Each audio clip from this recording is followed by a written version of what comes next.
الصورة دي كانت قبل وأثناء وبعد دورة الخل اللي عملناها للغسالة. السلام عليكم، ازيكم عاملين ايه؟ ان شاء الله تكونوا بخير. دورة الخل للغسالة مهمة، لازم نعملها على الأقل مرة أو مرتين في الشهر. الناس اللي بتشتكي من ريحة الغسيل المكمكمة والوحشة، الناس اللي بتشتكي ان الغسالة بتحتاج صيانة كل فترة قريبة، مش على فترات بعيدة، اللي عايزين الغسالة تعيش معاهم أطول فترة ممكنة، لازم يلتزموا بدورة الخل. هقولكم بتتعمل ازاي، سهلة جدا وبتتعمل باختلاف أنواع الغسالات. أول حاجة عندي الكفر، أنا بفوطة مبلولة هطوقه كله، وبعد كده فوطة ناشفة همشي عليه الغسالة من الجوانب ومن قدام نفس الكلام، كنظافة عموما يعني. انا كده خلصت. دلوقتي هبدأ بالدرج ده، في ناس بتحب تفكه خالص بعد كده تركبه، انا بخاف افكه بصراحة، معرفش اركبه تاني. زي ما انتوا شايفين في اوساخ كده متجمعة هنا.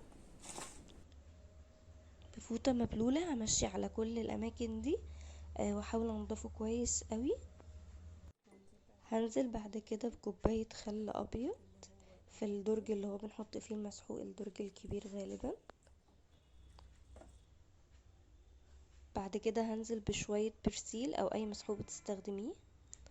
هقفل الدرج، بعد كده هشغله على الدورة اللي هي بتبقى لمدة ساعة او براحتك زي ما انت عايزة، بس انا بستخدم اغلب الوقت الساعة. هشغل طبعا درجة الحرارة على اعلى حاجة عندي، انا عندي اعلى حاجة 60، فخليها زي ما هي 60.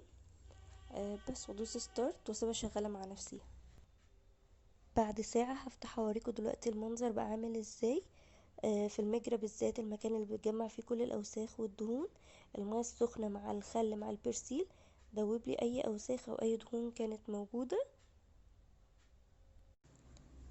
بعد ما خلصت خلاص تنظيف، شايفين المنظر، مفيش اي حاجة طالعة معايا، المنديل نظيف. الصورة دي قبل واثناء وبعد. لو عجبك الفيديو ما تنسيش تعملي لايك، ولو مش مشتركة لسه في القناة تشتركي وتفعلي زر الجرس. شكرا جدا.